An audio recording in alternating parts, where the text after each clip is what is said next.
Hey, how's it going, guys? In this video, I'm going to be reacting to Geography Now, China. This episode is brought to you by 24HourAnswers.com. 大家好，中国的大湖泊有悠久的历史和文化。虽然在这个视频中我不能涉及到它的程度，但我会尽量向 Okay, 大 so 家 is Ira 解析。 speaking Mandarin Okay, or 好了。 Cantonese? 行，我们开始吧。 It's time to learn geography. Now! Hey everyone, I'm your host Barbie. China, China, China, or the People's Republic of China. Everybody knows something about this place and everybody has something to say about it. Now let's see what the flag has to say about itself.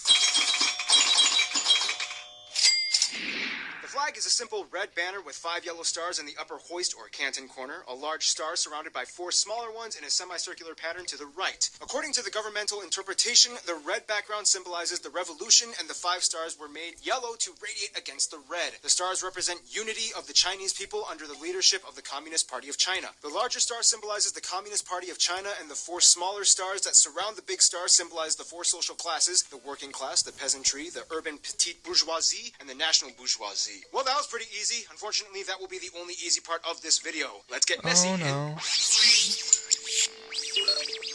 Okay, geography peeps, get your popcorn and notebooks because this is where things are going to get really complicated, messy, and dramatic and confusing. This is why I watch geography now.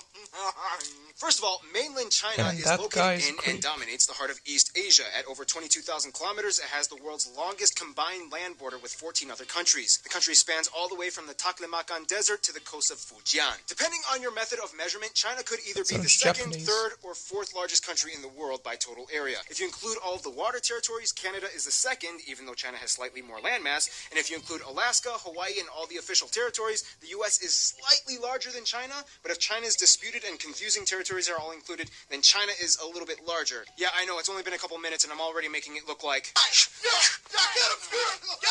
Speaking of territories, I'd let's like stick to our see. hands in the first layer of mud. China has some of the most complex administrative divisions in the world, and it all has to do with certain types of people and the rise of the 20th century. First of all, the country is divided into 22 official provinces, but then we get to the subdivisions. China also has 5 autonomous regions, 4 municipalities, and 2 special administrative regions that mostly self-govern themselves. You're First, right, let's talk this is about the confusing. autonomous regions. They are Guangxi, Tibet, Xinjiang, Ningxia, and Inner Mongolia. The strange thing is that each of these regions has incredibly distinct and contrasting cultural traits that differ from the rest of Han-dominated Chinese culture. Because of the minority prevalency in these areas, they have kind of like a weird legislative membrane in which they are still under full sovereignty of China, but have extra special rights that don't apply to the rest of the provinces. Then we hit the municipalities. These are like the complete opposite of autonomous regions because they hold pretty much the highest governmental administrative classification in the country, and even though they are cities, they hold provincial status. In short, these guys are like the big shots of So China, like and they Beijing, are Shanghai. the capital Beijing, Tianjin, Shanghai, and Chongqing. Yeah, try Knew saying it. that 5 times fast. Beijing, Tianjin, Shanghai, Chongqing, Beijing, You can't do it. Furthermore, we have 2 special administrative regions that kind of self-govern themselves, but they all kind of fall under Chinese sovereignty. They are Hong Kong and Macau. CGP Grey does an amazing went video there explaining the when I whole was scenario 14 on this, but with I'll my try to family. summarize it in the quickest way I can. These places used to be operated by the British and Portuguese until they were ceded back to China back in 1997 and 1999 respectively, and have a weird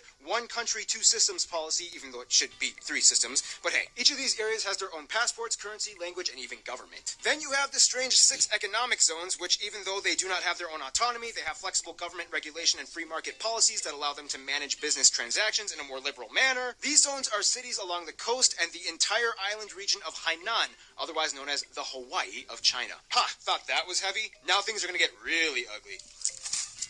Now, if there's one thing China knows how to do, it's getting people's attention. And not in a, hey guys, look at me type of way, but more of like a, hey guys, look at me kind of way. And one way they get attention is by making territory disputes. Let's just get the biggest one off of our chests, Taiwan. Hey! It's called Chinese Taipei. Taiwan According to the is in a Olympics. weird jurisdiction limbo with China because both sides kind of technically claim sovereignty over the other. As in, mainland China claims they own Taiwan, yet Taiwan believes ultimately that they are the sole proprietor of the entire mainland as well. It all had to do with the Chinese Civil War and the opposing political parties, yada yada yada. The Communist Party took over the mainland and the Nationalist Party took over Taiwan. Now we go inland. As we already mentioned in the Bhutan video, China has 2 disputed regions with them. Then we get to India. Sometimes China and India are like two monstrous titans slamming into each other at high velocity. It's very difficult to really approach this topic without somebody getting angry or upset, so I'm just going to report the plain and simple claims as they stand, and you make the decisions, Good okay? idea. That way, the worst that you can do is say, Geography Now, although not directly advocating, mentioned claims to one side of an argument that I do not agree with. In the east, we reach Arunachal Pradesh, which is to this day pretty much a state of India. However, China still believes it is part of South Tibet. In the Uttarakhand area by Tibet, you have the Niti Pass by Chamoli and the valley of Jadganga. In Pradesh, you have the Rayopurgil Mountains and the Spiti River Valley. And finally, we reach Jammu and Kashmir, aka the most messed up no man's land in the entire planet. Here, China lays claim to the Shaksgam Valley, the Fukche Valley, the mouth of the river by Chumar, and the largest chunk of highlands, the Aksai Chin region, which Chinese National Highway 219 passes through. In addition, further up north, pretty much all of Tajikistan's southeast border with China is disputed. And then we reach the Spratly Islands. Spratly Islands, islands. Who will own you now? I don't know. In the South China Sea, things get really messy. Imagine, if you will, a bunch of people walking towards each other, each one on their phones looking at pictures of Bob Saget, and then suddenly they all bump Rest into in each peace, other and Bob notice Saget. a pile of money on the ground right at their feet. They When drop this their video phones was and made, immediately Bob was lunge still for the pile, alive. disagreeing on whose money is whose and how much belongs to which person. That's the Spratly Islands. Essentially, these islands are claimed by 5 separate countries in the area, 6 if you consider Taiwan sovereign, and the whole deal is just an enormous mess of convoluted claim squabbling. This is what the Philippines claims, this is Vietnam's, Brunei's, Malaysia's, and then China just kind of does this. Basically, the Spratlys are an international battle royale, and when one side doesn't really pay attention to one island that they claim, another side sweeps in and builds a military station. It gets ugly sometimes. Oh yeah, and there's a cluster of rocks called the Diaoyu or the Senkaku Islands that both China and Japan both think is theirs. Alright, that's it! Kind of. I mean, we didn't really talk about the whole North Korea thing and how the entire country operates under one time zone, but we'll just have to save that for a social media comment war. In the meantime, we gotta get this gravy train rolling.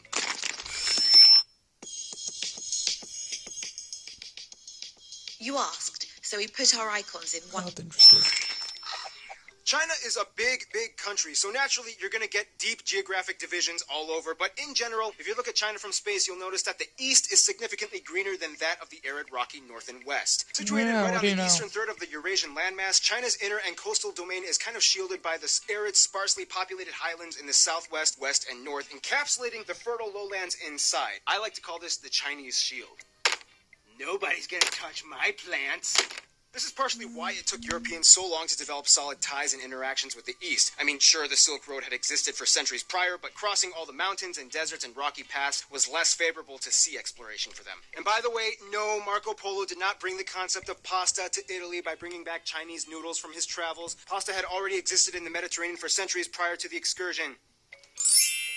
China has a vast domain of biodiversity and climate. The west and north will be radically different from the coast and south. So let's start with the inland and coast. On the east side of China and the coasts, you have the heavily populated alluvial plains that are generally flat with numerous spots for shipping and harbors, and beaches with the cool-looking ones like Panjin Red Beach that blossoms every autumn. Head a little bit north up to the provinces of Jilin and Heilongjiang and half of Inner Mongolia along the borders of Russia and North Korea, and you hit the coldest spot in all of China. In fact, every year the city of Harbin, named the Ice City, has a huge ice sculpting festival that draws in millions of tourists in the winter months. Fun fact, this general area of China was commonly referred to as Manchuria in the past, named after the Manchu people, which is where the Fu Manchu mustache gets its name from, which is where I get back to the video. Head a little east and you reach the rest of the Inner Mongolian Autonomous Region, which is dominated by the Mongolian Plateau, which is a highland consisting of dry steppes, hills, and yes, the Gobi Desert. Which, fun side note, is where all those beautiful caravan raiding and "give me back my comb or I will kill you" chasing scenes from Crouching Tiger, Hidden Dragon were filmed. Head a little west and things get a little more intense. Congratulations, you've reached the largest subdivision in China, the Xinjiang Uyghur Autonomous Region. This is basically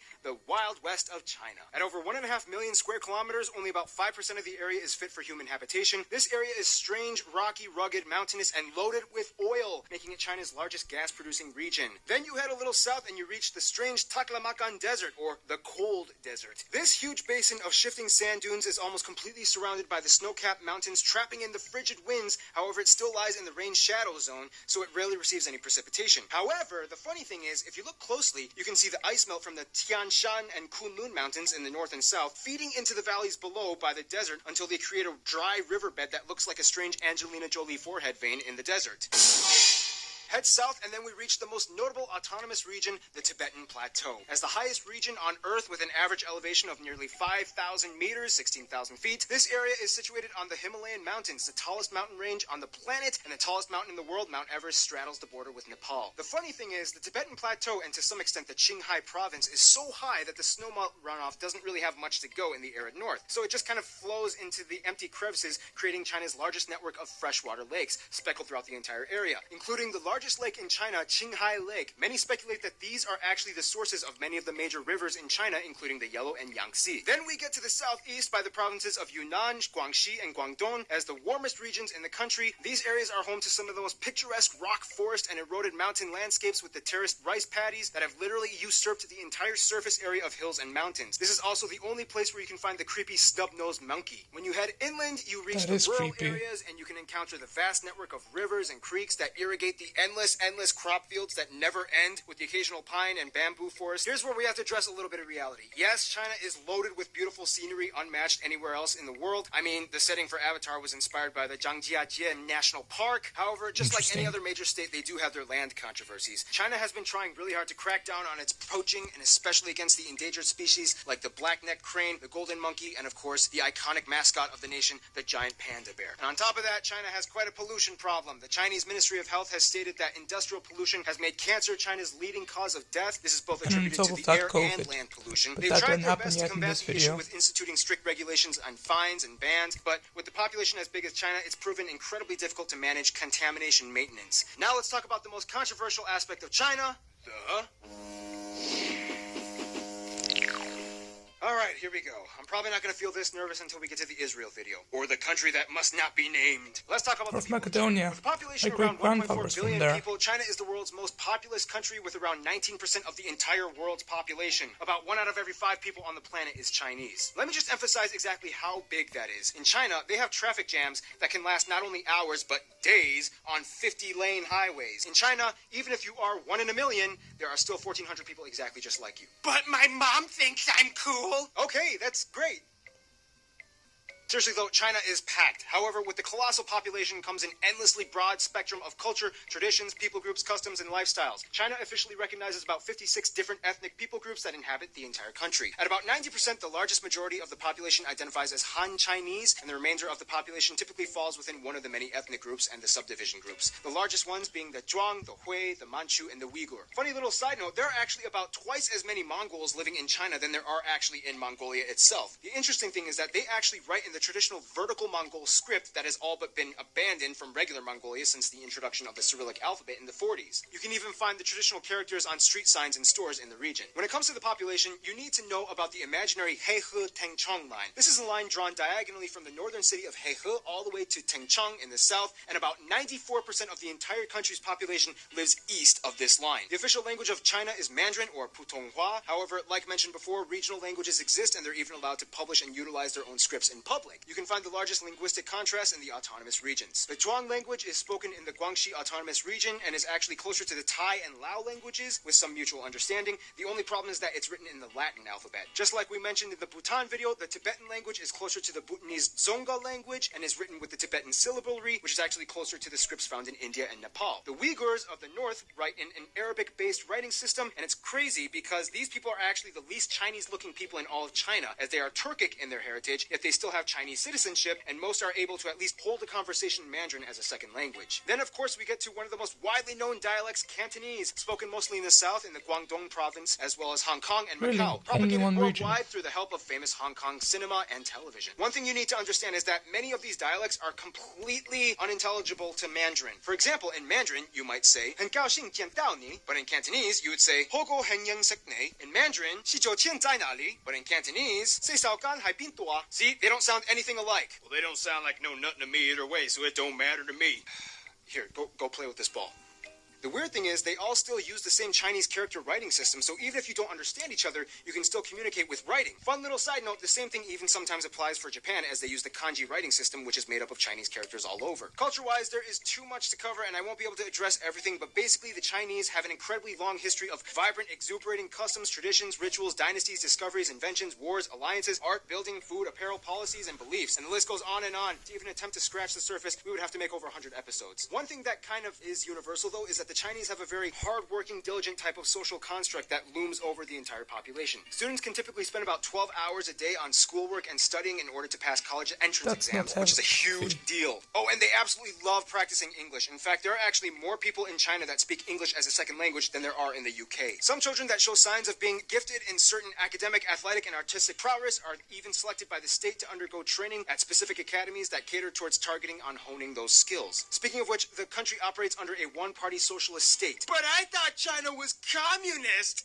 Not really. I mean, yes, the ruling party is called the Communist Party, and they do endorse some of the democratic centralist principles that Lenin proposed, and they do advocate some semi-communist ideologies, but in all reasonable definitions, China is not a full-on communist country. After the 70s, policies were relaxed, and China opened up a more free market economy. Nonetheless, there are still restrictions on for press, example, access to the Coca-Cola internet, entered although China in VPNs and proxy 81, servers are not and the uncommon first to avoid that McDonald's problem. Freedom of opened in assembly 90. and even freedom of religion. Speaking of which, China has an interesting faith-based background. Although most people in the country are generally irreligious or adhere to traditional faiths and ideologies like Confucianism and Taoism, there are still a surprisingly solid community of people that have faith backgrounds. Islam can be mostly found in the west in the Xinjiang and Ningxia areas. Buddhism is more prevalent in the south, where you can find massive Buddha statues like the ones carved in the cliff of Leshan. But then you get this weird anomaly and realize there is a huge influx of Christians that suddenly just came out of nowhere. China has the world's fastest growing Christian population, and demographers speculate that somewhere around 150 to 200 million people identify as Christians in China. It is soon projected that in less than 15 years, China will be the world's largest Christian nation. Sociologists attribute this sudden rapid growth simply to conversion, since the previously instated one-child policy discredits the possibility of big families. Speaking of which, that whole one-child policy thing was revoked in 2015, and now they have a two-child policy. In a nutshell, when it comes to people, China is a colossal behemoth to be reckoned with. You can't deny that China sticks out like a sore thumb on the world stage. Now let's see what role they play on that stage.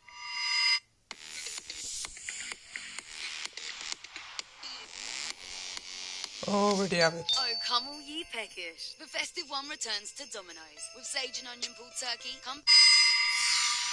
Okay, so here's the deal. We all know that China is huge. In terms of nominal GDP, China has the second largest economy in the world after the US. They are the world's largest exporter, trade nation, oil importer, and henceforth, it's not hard to really conclude that China has a lot of connections. China has diplomatic relations with almost every single country in the world, minus a few that either never really had the time to meet up, or the few that recognize Taiwan's sovereignty over the People's Republic, which doesn't really sit well with them. Nonetheless, trying to analyze China's diplomatic relations is like one big messed up chess game that makes no sense. One thing that we can start with is the BRICS nations. BRICS being the acronym for the Association of the Five National Emerging Economies: Brazil, Russia, India, China, and South Africa. These five countries have developed an alliance based on bilateral relations and mutual benefit agreements. One misconception that a lot of people have is that China and India do not get along. Yes, in the 60s there was a Sino-Indian war, and yes, the border disputes are all kind of still in effect, but nonetheless, China and India have been operating in diplomatic measures for decades. They are heavily dependent on each other's trade and business, and after a few high-level visits from the former president Jiang Zemin in the 90s, tensions have eased off quite a bit. The only problem is that both countries are the biggest investors in Africa, so that kind of puts a little bit of competition in the bucket. When it comes to Africa, China was kind of like, Africa is like a really big place with a lot of stuff we could use with a lot of diplomatic confusion. So maybe we should step in as the new guys and cut a deal with these Africans. To this day, China has really been keeping their eyes on sub-Saharan Africa, specifically in places like South Africa, Zimbabwe, Botswana, and Angola. South Africa and Angola being the largest African trading partners with China. The problem, though, is that China is kind of far and doesn't really have a coast on the Indian Ocean for shipment from Africa, so that's where Pakistan comes in. Pakistan has actually been one of the closest friends and allies of China since the beginning of the economic reform period. Not only do they offer China access to the Indian Ocean from the ports of Gwadar, they frequently collaborate on energy, technology, and even military agreements, which kind of makes sense in case if tensions ever rose with India ever again. Funny enough, Israel is also a close ally of China as well. During World War II, Shanghai took in many Jewish refugees, and Israel was the first country in the Middle East to recognize the PRC as the legitimate government of China, which is weird because China also has ties to Iran and many other nations in the Middle East that could care less for Israel. In fact, trade between China and the Middle East goes way back millennia all the way to the Silk Road, so it's nothing new for them. Russia is probably the closest European ally, even though the Sino-Soviet split in the 60s kind of caused a little bit of dissension, but nonetheless the two have learned to kind of shrug it off and join forces again. Russia to this day is also the largest oil exporter to China, and there's even a small community of Russians living in China, mostly in Harbin in the north. Which is weird again because China's relations with the US are pretty crucial too. The US is China's largest trade partner and plays plays a pivotal role in China's revenue input. They are friends with both North and South Korea. However, with all the nuke action going on, China has been less and less supportive of North Korea and has even threatened to impose sanctions against them. And that's not even half of it. If you want the whole story, go talk to a Chinese person because we are out of time. In conclusion, since the beginning of its conception, China has always been able to show the world that it knows how to make you know about it. And now that you know about it, you have no idea how much you still need to know. Stay tuned and come be with Colombia. No? That was terrible.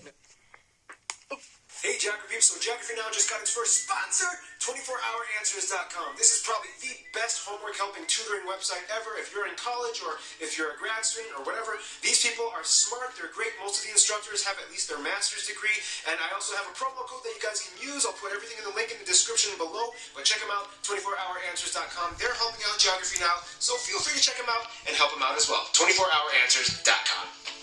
Anyway guys, that does it for this video. If you like it, then like, comment and subscribe. Bye guys.